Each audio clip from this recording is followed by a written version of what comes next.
Hello everyone. Today my topic is aldehyde, ketone and carboxylic acid. Okay, and we will read about IUPAC nomenclature of aldehydes and ketones and method of preparation of aldehydes and ketones in this lecture. Okay, now we will start about groups aldehydes and ketones. These are the functional groups, and we will read also about carboxylic acids. Organic compound जिसमें कि carbonyl group है वो हमारे होते हैं aldehydes, ketones and acids. Okay, ये मैंने aldehyde का आपको स्ट्रक्चर शो कर रखा है। तो RCOH, RCHO, CO is the carbonyl group. Ketone में भी same, CO is the carbonyl group and this is there are two alkyl groups around the carbonyl group. It is a difference. In aldehyde there is one hydrogen with CO group, okay, and one alkyl group, and in ketone there are two alkyl groups, different alkyl group or same alkyl group, and in between there is carbonyl group. And in carboxylic acid there is carbonyl group, but one OH group is joined with carbonyl group. Okay, it is a difference. तो ये तीनों हमें functional group इस chapter में पढ़ने हैं। Okay, और थोड़ा सा मैं आपको डेरिवेटिव ऑफ एसिड्स के बारे में भी बता रही हूँ। तो ये हमारे होते हैं डेरिवेटिव ऑफ एसिड, यानी जो एसिड से डराइव होते हैं। ओके, तो ये हमारा नंबर 1 पे मैंने लिया है एसाइल हैलाइड। यहाँ पे आपको एसिड का OH रिप्लेस कर देना है X से and we will get acyl halide. RCO is the acyl and X is the halide. It may be chlorine and normally it is chlorine. Generally it is chlorine. Okay, and this is acyl group RCO. अगर यहाँ 2 carbon होंगे, like यहाँ CH3 होता तो ये बनता acetyl. Okay, and इनका जो IUPAC नेम है, this is alkanoyl halide. Alkanoyl, ethane, alkane के आगे हमने जोड़ दिया oyl halide. Number 2 derivatives are ester, RCOOR dash. OH की जगह यहाँ पे मैंने लगाया OR डैश, तो ये मुझे मिल गया एस्टर। ओके, एंड इसमें आपको ये R डैश जो लगाया हुआ है O के साथ जो जुड़ा हुआ है, इसको मैंने नाम दिया अल्काइल। एंड ये जो बचा हुआ कार्बन जो है ये R के साथ लगा हुआ है, तो इसको मैं नाम दूंगी एल्केन। एल्केन के आगे मैं जोड़ दूंगी ऑइट। यहाँ हमें छोटा बड़ा नहीं देखना है। ईथर में जैसे हम छोटा बड़ा देखते थे कि छोटे वाले को मैं ऑक्सीजन के साथ लगा देती थी, छोटे अल्काइल ग्रुप को। यहाँ पे ऐसा कुछ नहीं है। जो R आपका O के साथ लगा हुआ है उसको आपको नाम दे देना अल्काइल, एंड बचे हुए को आप काउंट कर लोगे एल्केन में, एल्केनॉइड। तो this is ester, this is the second derivative of acid. Third derivative of acid is RCONH2, this is acid amide. Acid amide, इसमें OH हट गया एसिड का और उसकी जगह NH2 ग्रुप लग गया, तो इसे हम बोलते हैं acid amide and the IUPAC name is alkanamide, right. And fourth derivative of acids is acid anhydride. ये आपका एक्चुअली में क्या होता है, यहाँ पे जब दो कार्बोक्सिलिक एसिड को जब आपस में रिएक्ट करते हैं वो किसी डिहाइड्रेटिंग एजेंट के प्रेजेंस में, like concentrate sulphuric acid P2O5, तो यहाँ पे क्या होता है, इनका एक वाटर मॉलिक्यूल दोनों एसिड के मॉलिक्यूल में से एलिमिनेट हो जाएगा और हमें मिलेगा एसिड एनहाइड्राइड। तो RCO होल ट्वाइस, ये RCO होल ट्वाइस। अगर ये दोनों R सेम है तो ये RCO होल ट्वाइस और बीच साइड में क्या आएगा ब्रैकेट के बाहर O, तो दिस इज एसिड एनहाइड्राइड। ये R आपके दोनों सेम भी हो सकते हैं, ये डिफरेंट भी हो सकते हैं। अगर ये R दोनों डिफरेंट है देन ये आपके दो अलग अलग एसिड्स के वाटर मॉलिक्यूल के एलिमिनेशन से बने हैं, और अगर दोनों R सेम है तो एक ही तरह के एसिड में से दो मॉलिक्यूल ले लिया हमने और उसमें से वाटर एलिमिनेट करा दिया। मतलब मैं फिर से रिपीट कर रही हूँ, अगर दो डिफरेंट अल्काइल ग्रुप हैं तो दो डिफरेंट एसिड्स हमने लिए और उनके बीच में से एसिड वाटर मॉलिक्यूल एलिमिनेट हुआ। ओके, तो हमें मिक्स्ड एनहाइड्राइड मिल गया। और अगर ये दोनों R सेम है तो हमने एक ही तरह का एसिड लिया, उसके दो मॉलिक्यूल ने वाटर एलिमिनेट करा किसी कंसंट्रेट सल्फ्यूरिक एसिड की प्रेजेंस में या डिहाइड्रेटिंग एजेंट की प्रेजेंस में, और हमें मिल गया सिंपल एनहाइड्राइड। ओके, तो ये सारे मैंने आपको डेरिवेटिव्स ऑफ एसिड बता दिए। अच्छा, ये इनका जो मेन एल्डिहाइड्स एंड कीटोन्स होते हैं, इनका काम क्या है, रोल क्या है इनका हमारी लाइफ में, इनमें फ्रेग्रेंस होती है एंड फ्लेवर नेचर को देते हैं। ये जो सिनामोन है जो आप खाते हैं दालचीनी, उसमें सिनेमेल्डिहाइड होता है और इसका एक अलग ही फ्रेग्रेंस है। सबने देखी होगी दालचीनी की स्मेल, इसे हम चाय में डालते हैं and it is good for health, तो दिस इज सिनेमेल्डिहाइड। बेंजीन रिंग पे CH double bond CH okay. Vanilla beans में क्या प्रेजेंट होता है, वेनिलीन, इसमें भी स्पेशल फ्रेग्रेंस है and this is the formula. तो अगर आप याद करना चाहें तो ये फॉर्मूले याद कर सकते हैं, एग्जाम में आ भी सकते हैं ये फॉर्मूले। तो ये फर्स्ट पेज पे आपका गिवन है NCERT के। एंड एसीटोन जो आपका होता है it is used as a solvent, ये सबको पता है, acetone is a good solvent. Next IUPAC names of aldehydes and ketones. तो CH3CHO इसका हमें IUPAC नेम बताना है, तो सबसे पहले कॉमन नेम की बात कर लेते हैं। इसमें क्योंकि 2 कार्बन लगे हुए हैं तो it is acetaldehyde. Okay, acetaldehyde. तो यहाँ पे आपको 2 कार्बन में 1 नंबर 2 नंबर, तो दिस इज एथेनॉल, है ना। ये C6H5CHO benzaldehyde, it is a common name, it is IUPAC name same. Next is CH3 whole twice CHCHO, तो ये मैंने ओपन करके आपको दिखा रखा है, यहाँ पे 2 CH3 CH पे लगे हुए हैं, है ना। तो ये आपका क्या बनेगा इसका कॉमन नेम, अगर आप जानना चाहते हैं तो isobutyl aldehyde. Isobutyl aldehyde is the common name, क्योंकि यहाँ पे आइसोब्यूटाइल ग्रुप है। आइसोब्यूटाइल ग्रुप में आपको बहुत बार बता चुकी हूँ, 3 कार्बन एंड मिडिल कार्बन पे methyl group, this is isobutyl group. तो आइसोब्यूटाइल में हमने रेल्डिहाइड जोड़ दिया, तो हमें क्या मिल गया, आइसोब्यूटाइल एल्डिहाइड, है ना। और इसका अगर IUPAC नेम आपको देना है तो आप 1 नंबर हमेशा CHO को ही देंगे, 1 2 3, 2 नंबर पे मिथाइल, तो 2 methyl propanal, this is a 2 methyl propanal.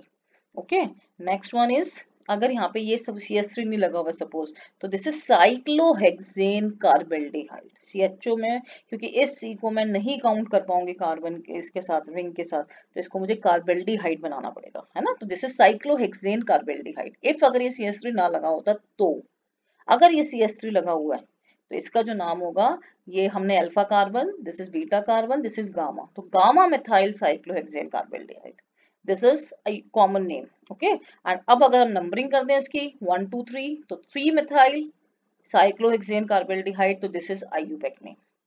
Next one is benzene ring, and benzene ring पे 2 CHO पास पास, तो इसको हम बोलते हैं phthalaldehyde. Phthalaldehyde, this is a phthalic acid, phthalaldehyde. Phthalic acid में क्या होता है, COOH COOH, यहाँ पे ये क्या है, थैलेल्डिहाइड।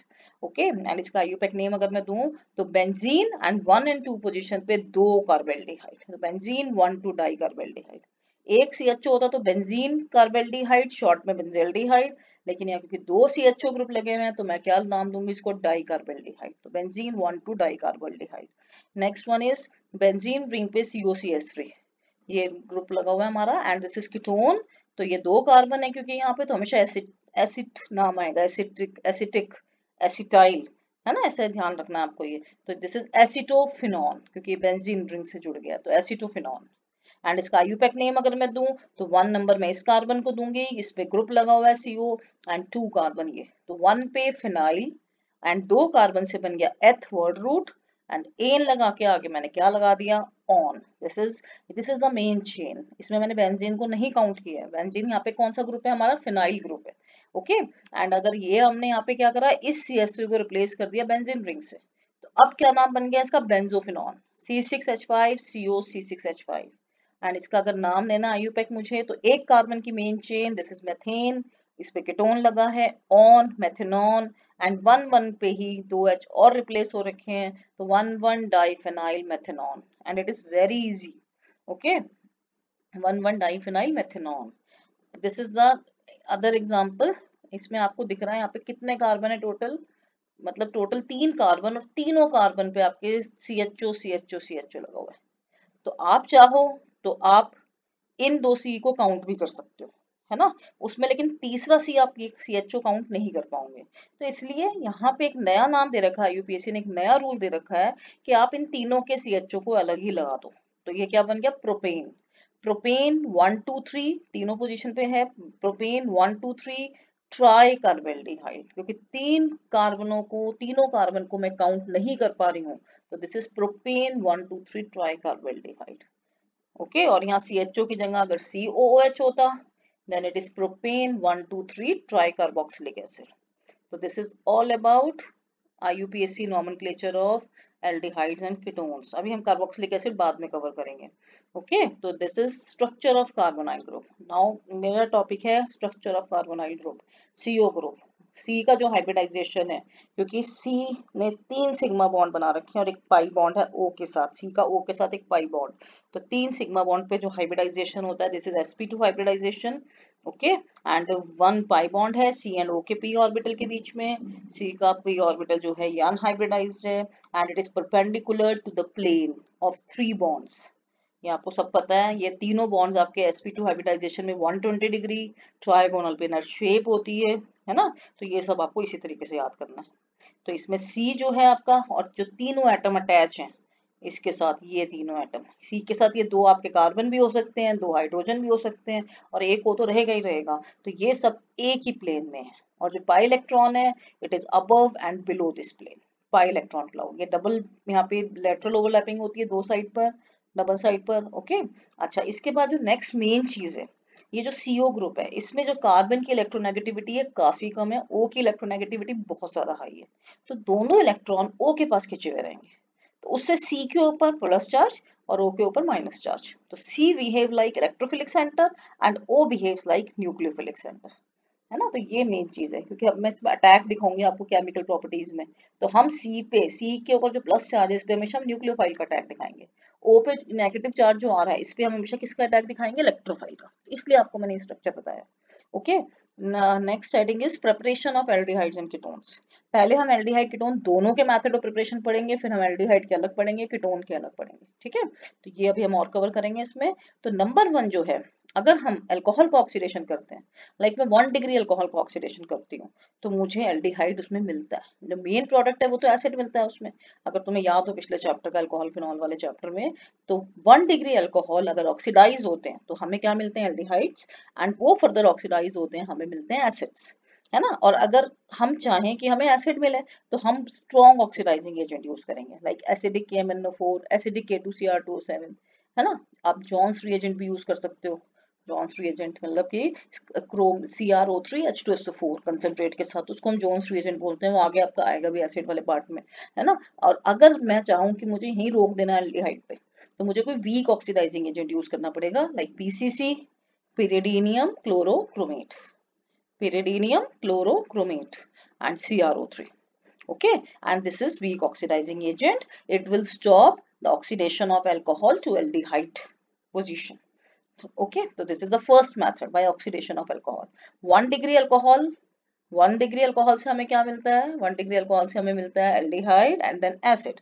और अगर मैं बात करूं 2 डिग्री अल्कोहल, 2 डिग्री अल्कोहल से मुझे मिलता है कीटोन, है ना। एंड कीटोन आपका जो एसिड्स में इजीली ऑक्सीडाइज नहीं होता है। तो ये अभी हम डिटेल में बात, पिछले चैप्टर में हम कर चुके हैं डिटेल में इस बारे में बात। नेक्स्ट है बाय डिहाइड्रोजनेशन ऑफ अल्कोहल्स। तो जब हम अल्कोहल वेपर्स को कॉपर या किसी भी हैवी मेटल कैटलिस्ट से पास कराते हैं on 573 kelvin, we get aldehydes और कीटोन्स। 1 डिग्री अल्कोहल से हमें मिलते हैं एल्डिहाइड्स एंड 2 डिग्री अल्कोहल से हमको मिलते हैं कीटोन्स। ये भी आप पिछले चैप्टर में कर चुके हो, है ना। Third one is from hydrocarbons. ये आपने क्लास 11th में पढ़ा हुआ है। Number 1 by ozonolysis of alkenes. तो यानी अगर मैं एल्कीन ले लूं, तो इस डबल बॉन्ड पर ओजोन का अटैक होगा, हमें ओजोनाइड मिलेगा, एंड वो फर्दर जिंक एंड वाटर के साथ रिएक्ट करेगा, एंड हमें ये बॉन्ड यहाँ से ब्रेक हो जाएगा, और हमें मिल जाएगा C double bond O C double bond. मतलब आपको इन शॉर्ट क्या करना है, ये डबल बॉन्ड ब्रेक करना है, इस पे डबल बॉन्ड हो, इस पे डबल बॉन्ड हो। अभी कुछ भी कंपाउंड आप ले सकते हैं, आपको आई थिंक ये याद आ गया होगा, this is very very important, और मैंने आपको उस समय भी इंपॉर्टेंट बताया था क्लास 11th में भी, है ना। तो नंबर 2 हाइड्रेशन ऑफ एल्काइंस। तो ये हमने एल्काइन ले ली, हमने एथाइन ले रखा है, मैंने आपको एग्जांपल दिखा रखा है। एथाइन पे जब मैं वाटर लग जोड़ूंगी in presence of sulphuric acid and the catalyst is heavy metal ion Hg2+, it is essential for the addition of water on alkyne. Okay, and in this reaction जो इसका नेगेटिव पार्ट होगा addendum का, यानी OH, ये उस carbon पे जाएगा जो कि कम हाइड्रोजन बेयर करता है। ये आपको बताया गया था उस समय भी। लेकिन यहाँ तो सिचुएशन है ही नहीं कि मैं मार्कोनिकॉफ रूल फॉलो करवाऊं। यहाँ पे मैंने इधर H जोड़ दिया, इधर OH, ये मैंने जोड़ा हुआ है। और ये ट्रिपल बॉन्ड किस में बदल गया, डबल बॉन्ड में। Okay, and this is इनॉल form. यहाँ पे ईन भी है, जिस कार्बन पे ईन है उसी पर ऑल है, तो इसको मैं क्या बोलती हूँ, इनॉल। Okay, and this is unstable, तो इसको मैंने कैसे रखा हुआ है, स्क्वायर ब्रैकेट में। And it will undergo tautomerism. अब टॉटोमेरिज्म का क्या मतलब है, अगर आपको याद हो क्लास 11th का, ये हाइड्रोजन एक पॉलीवैलेंट एटम यानी ऑक्सीजन की साथ बॉन्डिंग तोड़ के ये दूसरे पॉलीवैलेंट एटम पे मूव करता है, यानी कार्बन पे मूव करता है ना। तो ये H यहाँ से अपना बॉन्ड ब्रेक करेगा O के साथ, और इस C के साथ बॉन्ड बनाएगा लाइक दिस। तो ये जो कार्बन की वैलेंसी है तो 4 से ज्यादा हो ही नहीं सकती, तो ये डबल बॉन्ड मेरा इधर शिफ्ट कर जाएगा, तो ये मुझे कंपाउंड मिल गया CH3CH, and this is ethanol. तो convert ethyne into ethanol, you will write this reaction. This is also a good conversion. ये आपके सिलेबस का पार्ट है, 2 स्टेप कन्वर्जन बोलती हूँ इसको मैं, है ना। अब इसी तरह अगर मैं आपको क्वेश्चन दूं कि what happens when propyne undergo hydration, तो CH3C triple bond CH plus water, negative part of the addendum goes to that carbon which bear lesser hydrogen, this is Markovnikov's rule. तो C पे OH लगेगा, ये मैंने OH लगा दिया, and ये triple bond की जगह डबल बॉन्ड, और इस CH पे क्या जोड़ दिया मैंने, हाइड्रोजन, तो CH2, and this is also in all form. It will undergo tautomerism, है ना, और ये क्या बनाएगा आपका, ये हाइड्रोजन इस पॉलीवैलेंट एटम यानी ऑक्सीजन को छोड़ेगा और इस कार्बन पे यानी दूसरे पॉलीवैलेंट एटम पे मूव कर जाएगा, तो इधर CH3 आ जाएगा, ये डबल बॉन्ड O के साथ शिफ्ट कर जाएगा, and we will get this is propanone. तो कन्वर्ट प्रोपाइन इनटू प्रोपेनॉन, ये आप कन्वर्जन है, बहुत अच्छा। ओके, तो आपको ये याद रखना है। एंड एक क्वेश्चन मैंने और करके दिखा दिया आपको कि what happens when pentyne undergo ozonolysis, तो this is double bond situation, O3 जुड़ा, ये हमने टेम्पल बना दिया, ए को ऊपर और नीचे 2 लगा दिए हमने, है ना। और फिर इस क्या हुआ, ये कि यहाँ से ये आया भागता हुआ जिंक हाइड्रो वाटर की प्रेजेंस में, है ना, इसने आके इस मंदिर को तोड़ दिया और ऐसे तोड़ा, ये मतलब ये ऑक्सीजन को जिंक ले गया, जिंक ऑक्साइड बन गया, ये यहाँ से बॉन्ड टूटा और इधर से बॉन्ड टूटा, तो ये C के साथ O रह गया और ये वाला O इस C के साथ रह गया, सारा बॉन्डिंग टूट गई, बस इस C ये O को ले गया, ये C ये O को ले गया, ये ऑक्सीजन जिंक ले गया, तो हमें क्या मिल गया, CH3CH2 CHO plus CH3 CHO, we get propanol and ethanol. Okay, तो आपको ये भी क्वेश्चंस आ भी सकते हैं, वैसे 11th में बहुत डिटेल में करे थे हम लोगों ने। नेक्स्ट हेडिंग है प्रिपरेशन ऑफ एल्डिहाइड्स। ओके, तो इसका अब मैं स्पेशल एल्डिहाइड के मेथड ऑफ प्रिपरेशन लूंगी कि हाउ एल्डिहाइड्स आर प्रिपेयर्ड, फिर इसके बाद हम कीटोन के स्पेशल मेथड्स ऑफ प्रिपरेशन लेंगे। तो this is the preparation of aldehyde. Number 1, from acyl halides, यानी एसाइल क्लोराइड, स्पेशली मैं क्लोराइड की बात कर रही हूँ, एसिड क्लोराइड, तो this is benzoyl chloride C6H5CuCl, इस पे H2 ने अटैक किया in the presence of palladium BSO4 catalyst, and CHO COCl it will converted into CHO group, यानी यहाँ से Cl निकला और हाइड्रोजन ऐड हो गया, इलेक्ट्रोनेगेटिव पार्ट निकला, है ना, और हाइड्रोजन जुड़ गया, तो दिस इज रोसेनमुंड रिडक्शन, हाइड्रोजन का जुड़ना और Cl का निकलना, इसको मैं क्या बोल रही हूँ, Rosenmund reduction. Okay, number 2, and it is very important reduction, by name आपको एग्जाम में मिलता है ना। Number 2, from nitriles and esters, तो इसमें एक आपकी Stephen reaction, it is very very important, this is nitrile RCN, इसे हम साइनाइड्स भी बोलते हैं, और नाइट्राइल इसका IUPAC नेम है। तो इस RCN पे जब SnCl2 एंड HCl की रिएक्शन होगी, stannous chloride and HCl acid, तो यहाँ से हमें नेसेंट हाइड्रोजन मिलेगी, और ये नेसेंट हाइड्रोजन इन्हीं की रिएक्शन से मिलती है in the Situ, in the mixture. Okay, तो ये हम ऐड करेंगे दोनों चीजें RCN में, नेसेंट हाइड्रोजन बनेगी, वो नेसेंट हाइड्रोजन यहाँ पे जुड़ जाएगी, ये ट्रिपल बॉन्ड हट जाएगा, डबल बॉन्ड आ जाएगा इसकी जगह, और इस पे एक H जुड़ जाएगा, N पे एक H, this is called imine, है ना, इट इज कॉल्ड इमाइन, इसका नाम है ये। और फिर इसकी हाइड्रोलिसिस होगी, एसिडिक हाइड्रोलिसिस, हाइड्रोनियम आयन की प्रेजेंस हम इसे शो करते हैं एसिडिक हाइड्रोलिसिस के लिए, तो ये NH3 बन के हट जाएगा और यहाँ पे डबल बॉन्ड हो, तो RCH double bond, this is Stephen reaction. Okay, and the alternate method is RCN की रिएक्शन डाइबेल H के साथ, उस केस में भी हमें इमाइन ही मिलता है, RCH डबल बॉन्ड NH, मतलब बिल्कुल डिट्टो ये रिएक्शन है। फिर हाइड्रोलिसिस से एल्डिहाइड हमको मिल गया, एंड डाइबाल H का full form, this is die isobutyl aluminium hydride, die isobutyl aluminium hydride, इसका नाम आपको लर्न करना बाय हार्ट। ओके, एंड ये मैंने एक एग्जांपल ले रखा है, यहाँ पे CN लगा हुआ है, बस खास यही है, डबल बॉन्ड एक दिखा रखा है, लेकिन इस डबल बॉन्ड पे कोई इफेक्ट नहीं होगा इस कंपाउंड का, डाइवेल H का। बस आपको क्या करना है, बिना सोचे समझे इस CN को किससे रिप्लेस कर देना, CHO से, तो डाई आइसोब्यूटाइल यानी 2 आइसोब्यूटाइल एल्यूमिनियम हाइड्राइड, ये इसका फुल फॉर्म है, इससे हमें क्या मिल गया, एल्डिहाइड, है ना। तो बस ये चीज आपको ध्यान रखनी है। अच्छा, एस्टर्स का भी हम कर सकते हैं रिएक्शन ऐसी सेम, एस्टर में क्या होता है, CO के साथ OR जुड़ा हुआ होता है, तो वो आपका OR रिप्लेस होगा, इसी से सेम रिएजेंट यही है मेरा डाइवेल H, बस इस OH C2H5 की जगह क्या लग जाएगा, H, तो ये भी आपका एक रिएक्शन ही हो रही है डाइवेल H के साथ, ester group is also converted into aldehyde group. Okay, so these are the special methods of preparation of aldehydes. Okay, अब हम नेक्स्ट क्लास में, नेक्स्ट लेक्चर में हम करेंगे preparation of benzaldehyde and it is sufficient for today. Okay, आप ये सारे reactions अच्छे से याद करना, उसके बाद हम अगली क्लास में रिएक्शंस नेक्स्ट डिस्कस करेंगे।